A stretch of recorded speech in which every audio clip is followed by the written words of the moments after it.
এবং সেই মর্যাদার অধিকারী হওয়ার জন্য আমি সূরা আল ফুরকানের কয়েকটা গুণাবলী, মুমিনের গুণাবলী আপনাদের সামনে তুলে ধরছি।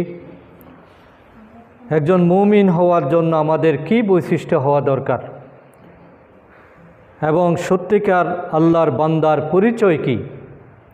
সূরা ফুরকানের শেষ রুকুতে অনেকগুলো গুণ, প্রায় 16টার মতো গুণাবলী আল্লাহ তাআলা সেখানে তুলে ধরেছেন।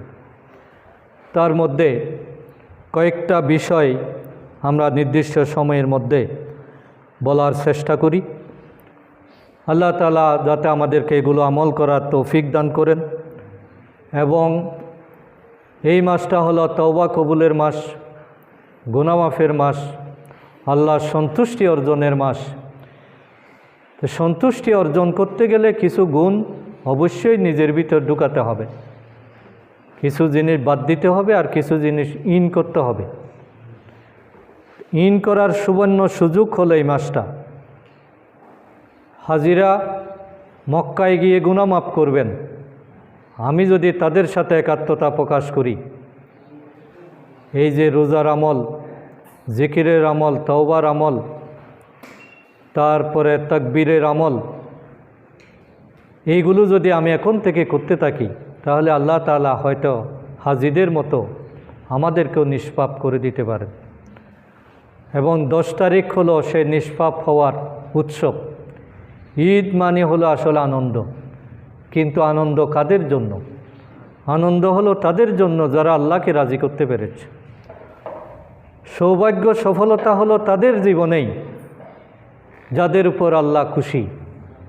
আল্লাহ যদি আমাকে মাফ করে দেন, আল্লাহ যদি আমার ভাগ্যে জান্নাত লিখে দেন, আল্লাহ যদি আমাকে জাহান্নাম থেকে মুক্তি দেন, তাহলে এর চেয়ে বড় খুশির বিষয়, আনন্দের বিষয় আর হতে পারে না।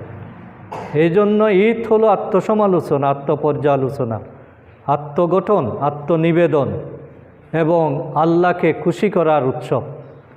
সেটাকে আমরা নিয়ে গেছি গান বাজনা, বিভিন্ন প্যাকেজ অনুষ্ঠান, বেনামাজির শৈলাপ, পর্দাহীনতা, খাওয়া দাওয়ার মধ্যে সীমাবদ্ধ, অনুষ্ঠানের মধ্যে সীমাবদ্ধ, বিভিন্ন প্রোগ্রাম আয়োজন করা। না, আসলে এগুলো মুমিনের কোনো বৈশিষ্ট্য নয়। মুমিনের বৈশিষ্ট্য হলো ওয়াইবাদুর রহমানিল্লাযীনা ইয়ামশুনা আলাল আরদ, রহমানের বান্দা হলো তারাই। আল্লাহর বান্দা পরিচয় দেওয়ার